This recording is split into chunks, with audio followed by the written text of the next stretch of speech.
سلام به شما که دوستتان داریم بی قید و شرط با هر نژاد و قومیت و در هر کجای این کره خاکی که هستید. دکتر جاوید هستم. در این ویدیو میخوایم در مورد افسردگی صحبت بکنیم و اینکه اینو بدونید که بیش از 80% کسانی که بهشون میگن افسرده، اینها افسرده نیستن و فقط سردی روی مغزشون غلبه کرده و این سردی رو به راحتی میشه برطرف کرد و درمان کرد. ویدیوی بسیار جالب و لذت بخشی رو داریم، با ما همراه باشید.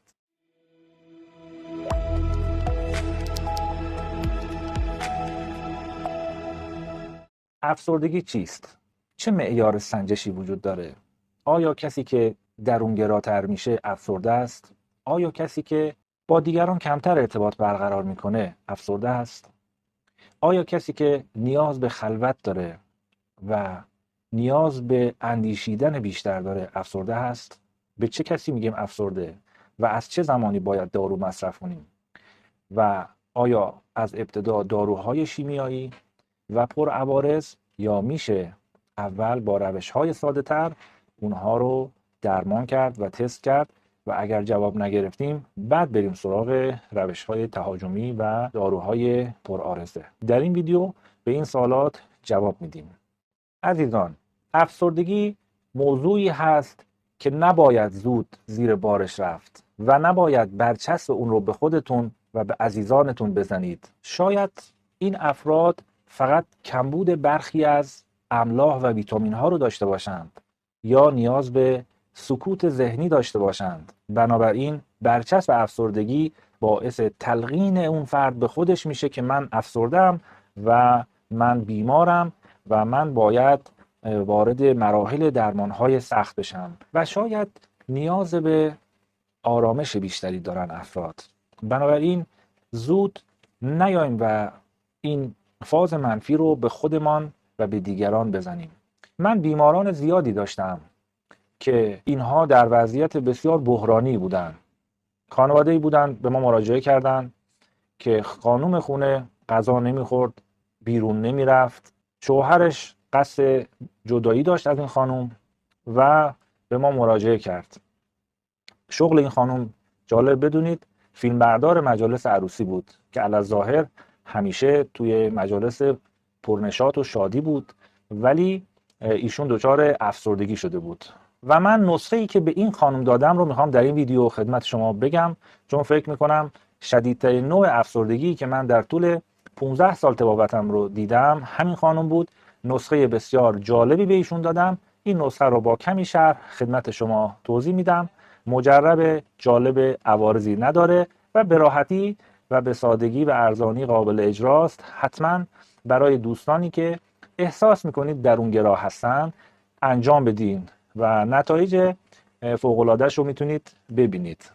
از لحاظ طب سنتی افسردگی غلبه سردی است بر روی مغز که فرد رو از تحرک و پویایی و جنب و جوش و نشاط میندازه و آرام آرام فرد درونگرا میشه و تحرکش کم میشه و به مرور زمان کند میشه، حتی صحبت کردنش کند میشه، آرام آرام صحبت میکنه، شمرده شمرده صحبت میکنه، حتی نگاه های کندی داره و محو میشه در یک نقطه که این در واقع شروع افسردگی و جمود مغزی هست که به راحتی قابل درمانه. مثالی میخوام براتون بزنم.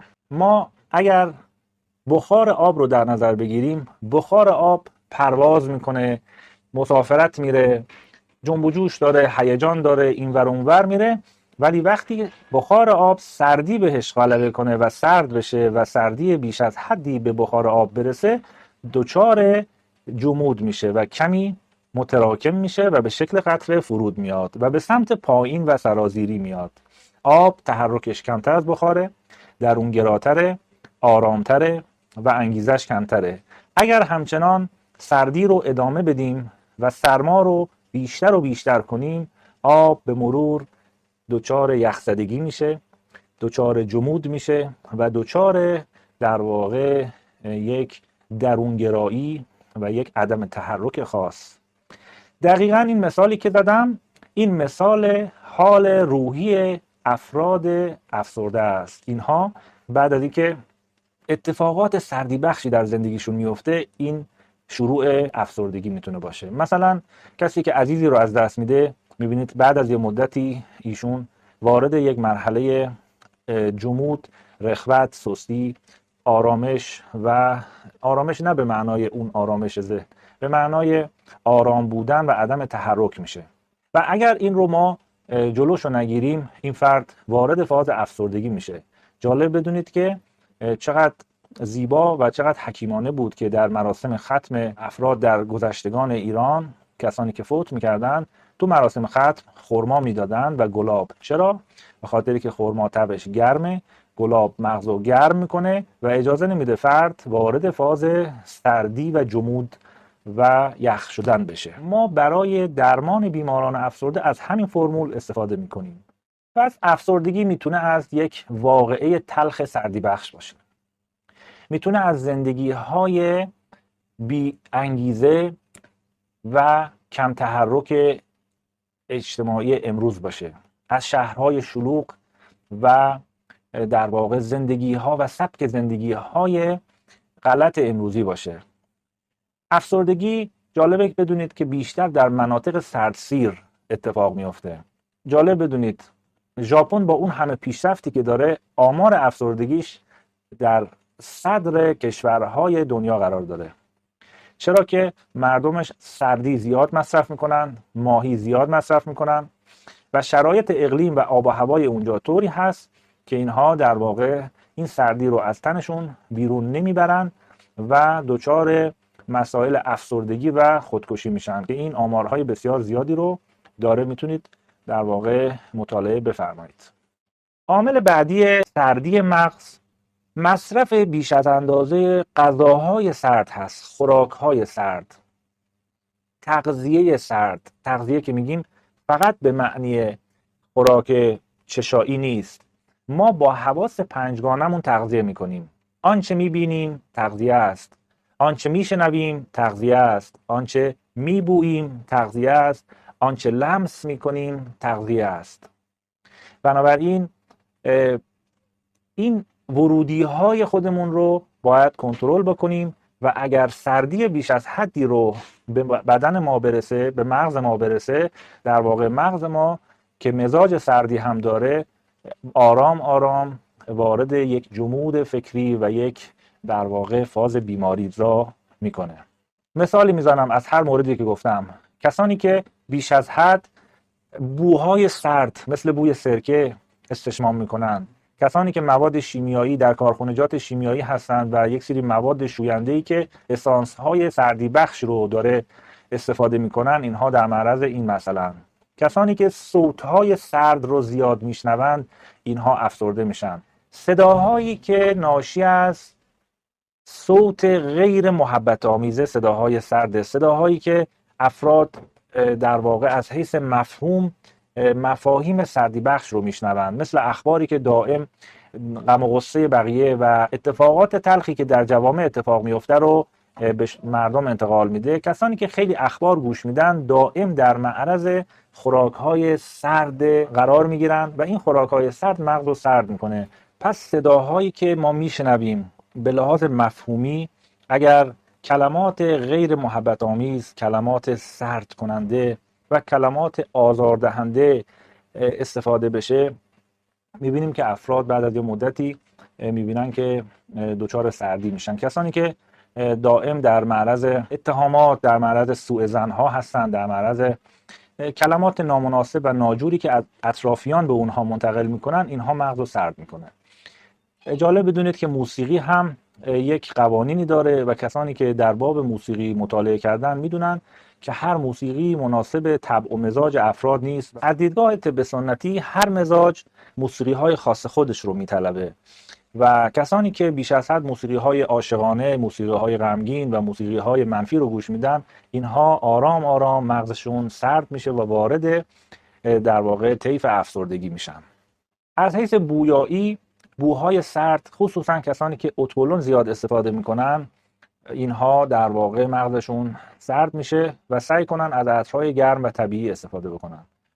عامل بعدی سرد کننده مغز دیدن صحنه هایی که در واقع صحنه های تصادف، صحنه های ناجوری که سردی میده به تن. دیدین شما مثلا اون طرف بولوار یک تصادفی شده و این سمت یه نفر نگاه میکنه و بلافاصله دست و پاش شل میشه. این یعنی غلبه سردی بر اون فرد و اگر 10 تا پارچه دوغ هم بخوره اینقدر اثری نداره که این صحنه رو دید. بنابراین افراد سعی کنن که خیلی در معرض و مواجهه با صحنه‌های سردی بخش خودشون رو قرار ندن حتی الامکان که دچار سردی نشن. اگر هم اینجوری شد اینو بدونن که بلافاصله باید بعدش این راهکارهایی که میگیم رو استفاده بکنن. مورد بعد سردی ناشی از خوراک هست. کسانی که غذاهای سردی بخش زیاد مصرف میکنن اینها در معرض افسردگی قرار میگیرند. کسانی که لبنیات، گوشت مرغ، سیب زمینی، برنج سفید، نان با آرد سفید زیاد مصرف میکنن، ماکارونی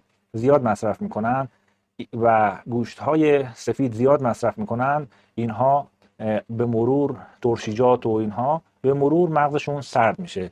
بنابراین با این راهکارهای ساده‌ای که میخوام خدمتتون بگم سعی کنید مغزتون رو گرم کنید. گرمی مغز یعنی نشاط بیشتر، یعنی در واقع رفع افسردگی، یعنی زندگی متعادلتر و بهتر.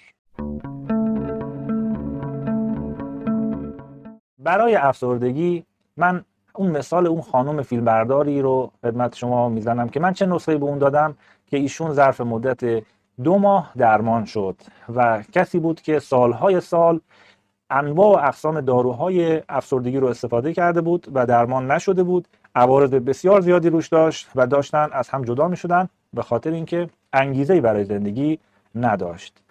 نسخه های ما به این شرحه. 1. ما گفتیم هر شب ملاج سرشو با روغنهای گرم چرب کنن، مثل روغن سیاهدانه و بادام تلخ. اینو گفتیم هر شب چرب کنن چون گرمای موضعی به مغز میده. 1. 2. عطرهای گرم ببویه و در اتاق خوابش هر شب یک پارچه‌ای آغشته به گلاب کنه و بذاره بالای سرش، یا گلهای گرمی مثل گل نرگس، گل مریم، اینا رو شاخه گل تازه‌شو بذارن داخل اتاق خوابش. مورد بعد صبح‌ها اسفند دود کنن. اسفند و کندر دود گرمی داره و گرمای این موجب گرمی بخشیدن به مغز میشه و هم حافظه رو زیاد میکنه، خصوصا کسانی که ایام امتحاناتن، ایام درس خوندنشونن یا میخوان آلزایمر نگیرن. عزیزان این قسمت خیلی خیلی مهمه. این قسمت رو واقعا جدی بگیرید. کسانی که میخوان آلزایمر نگیرن، حافظه خوبی داشته باشن، بعد از 50 سالگی خاطرات خوبی رو داشته باشن و در واقع دچار زوال عقل نشن، صبحها اسفند و خاکشیر و کندر رو دود کنن. اگر نبود یکی از اینها هم کافیه. زغال بذارن و روی زغال اینا رو بریزن، دود کنن و دود این در فضای خونه بپیچه. روزی چند بار هم این کارو بکنن بهتره. دود گرم اینها مغز رو گرم میکنه و اجازه ورود به سردی و جمود مغزی رو نمیده. مورد بعدی که من به این دوست عزیز دادم، گفتم که همسرش باید دائم کلمات پرمحبت و پرعشق رو برای این به کار ببره و دائم بهش بگه عزیزم فدات شم، قربونت برم. از این جملاتی که حالا متداول میگن، منتها اینو در قالب یک چیدمان قشنگ و زیبایی که کلام رو زیبا کنه به فرد بده. این کلام پرمحبت اطرافیان فرد رو گرم میکنه. به مادر شوهرش و هم مادر خودش گفتم و هم شوهرش گفتم بهش بمبارد کلام گرمی بخشش کنین و صوت گرم گوش بده. صوت طبیعت، صدای پرندگان، ببرینش داخل طبیعت و این صدای جنگل، صدای در واقع بلبل ها و صدای اون طبیعت زیبا میتونه براش خیلی مؤثر باشه. و از حیث بینایی هم در واقع حتما تو طبیعت بره و به افق نگاه بکنه. زندگی های شهری که در خونه های کوچک هستن، اینها باعث تنگ نظری و کوته بینی افراد میشه. مورد بعدی که من به ایشون گفتم بحث خوراکی های گرم بود که چند نوع خوراکی هست که دوستان در واقع اگر اینها در بدن کم باشه مغز دچار یک سری اختلالاتی میشه، مثل منگنز، مثل روی، مثل ویتامین آ، مثل ویتامین بی. و کسانی که مغز گندم میخورن و سبوس گندم رو جدا میکنن، اینها بدنشون قطعا دچار کاهش ویتامین بی میشه و ویتامین بی رو از طریق 4 مغز، پسته، بادام، فندق، گردو، هر شب به صورت خام اینها رو بریزن داخل مخلوط کن، از هر کدوم 7 تا دونه و گردو 1 عدد، 1 لیوان آب، 1 قاشق عسل، 5 دقیقه در مخلوط کن. یک شیر 4 مغز خوشمزه، 2 قاشق هم گلاب بزنن داخلش، اینو آرام آرام میل کنن شب و صبح. این ویتامین ها، املاح و الکترولیت های بدنش رو تنظیم میکنه و فرد رو از در واقع کمبود این مواد بی‌نیاز میکنه و خیلی کمکش میکنه. مورد بعد دمنوش های خوب، آرام بخش، دمنوش هایی که برای مغز و اعصاب مفیدن. این ترکیبی که میگم ترکیب بسیار خوبیه، در دسترس هم هست. بهار نارنج، بهلیمو، رزماری و استقدوس، اکثر عطاری ها و گیاهان دارو فروش ها اینا رو دارن. این ترکیب کنن، از هر کدوم 1 قاشق غذاخوری بریزن، بذارن بجوشه و با عسل گرم گرم میل کنن. افرادی که دچار این افسردگی ها شدن، اینها بهتره که غذاهای گرمی بخش بخورن. رژیم غذاییشون گوشت های گرم مثل گوشت شتر، گوشت گوسفند باشه. کدو یکی از بهترین نسخه ها هست برای مغز، کدو استفاده بکنن دائما، یا مغز کدو، تخمه کدو استفاده بکنن. و فسنجانی که نصف بادام نصف گردو داشته باشه. انار بسیار خوبه برای افسردگی که اینها در رژیم اون خانم بود. انار رو اگر فصلش بود، اگر نبود رو به انار استفاده بکنن.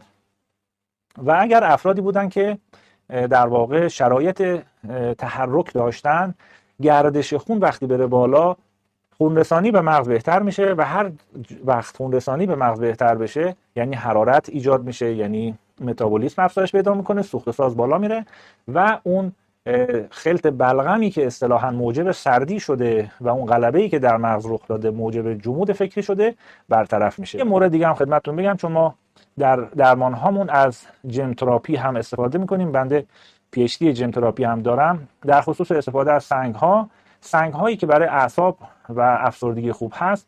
برای خانم ها خصوصا سنگ مرجان فوق العاده عالی هست، سنگ مرواریده. این مروارید و مرجان که خیلی سنگ در واقع پرخاصیتی هست، برای این مورد هم توصیه میشه به صورت گردنبند یا گوشواره استفاده بکنن. از رنگ های گرم استفاده بکنن، لباس های با رنگ زرد، قرمز، نارنجی بپوشن و گرمی رو در منزلشون، چیدمان منزلشون هم در واقع استفاده بکنن، رنگ های گرمی بخش. این باعث میشه که به مرور آرام آرام اون جمود فکری و جمود مغزی و خلط بلغمی که غلبه پیدا کرده بر مغز باز میشه، برطرف میشه و فرد به زندگی عادی برمیگرده. عزیزان، الان در شرایطی هستیم که انسان که یک موجود اجتماعی هست نیاز داره به رابطه فیس تو فیس، ارتباط متقابل با افراد. این ارتباط ها داره کم میشه، ارتباط با فامیل، دوستان داره کم میشه و همه سر تو گوشی ها و اکثرا میان در واقع خیلی درونگرا شدن و بیشتر با گوشی ارتباط برقرار میکنن و فضای مجازی، که خود این عاملی هست برای سردی بیشتر مغز و ایجاد افسردگی.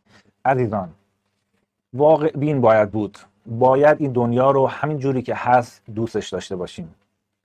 این دنیا رو بپذیریم که کوتاه هست و داخلش پر از گرفتاری، مریضی، مرگ، انتقال به مرحله بعد زندگی هست. ما از بین رفتنی نیستیم، از شکلی به شکل دیگه‌ای تبدیل میشیم و مراحل بعدی داریم. همطوری که تا الان اومدیم در یک جای خوب، زیبا و قشنگ، مطمئن باشین مراحل بعدی هم زیبا و قشنگه. دلیلی برای استرس وجود نداره، دلیلی برای نگرانی نیست، چون ما یه خالقی داریم که ما رو آفریده، نیازهای ما رو میدونه، تمام عالم هستی رو داره مدیریت میکنه، کهکشان‌ها و تمام این کائنات رو مدیریت میکنه، میلیاردها میلیارد سلول وجودی من و شما رو مدیریت میکنه بدون هیچ گونه وقفه‌ای. تا خدا هست و خالق هست زندگی کنیم، شاد باشیم و بدون استرس و نگرانی. این صحبت هایی که کردم امیدوارم که در واقع بتونه مفید باشه برای همه و برای بهتر زیستن. خیلی دوستتون داریم. اگر این ویدیو رو مفید دیدین لایک بفرمایید، اگر لایک هم نکنید بازم دوستتون داریم. خیلی خوشحال شدیم از اینکه با ما همراه بودین. شاد و سربلند و پیروز باشید.